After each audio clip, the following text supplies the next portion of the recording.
मो ना रविनारायण पंडा बिरंची नारायण मंदिर सेवक। प्रभु बिरंची नारायण विभिन्न प्रकार पर्वपर्वाणी मध्यरु चूड़चढ़ाटी सबुठु बड़ पर्व।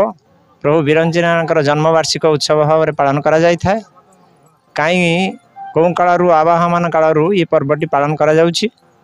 ये पर्वटी पालन करा जिबार मुख्य महात्म्य होछि कृष्ण पुओ सांब को जिते कुष्ठरोग होता समुद्र तटदेश बसी सूर्य को आराधना करथिले आ सूर्य किरण तांका शरीर में पड़ता पड़ा पर कुष्ठरोग मुक्त होता।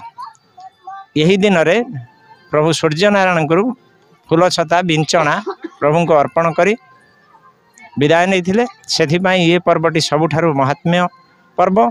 ये पर्व में फूल छता विंचना प्रभु को भी अर्पण करा जाय थाए। चूड़चढ़ा पर्वटी सबुठारु बड़ पर्व। प्रभु बिरंची नारायण पालित हिसाब से सबुठु बड़ पर्व चूड़चढ़ा पर्व जो पर्वटी आज पालन करा जाउछि।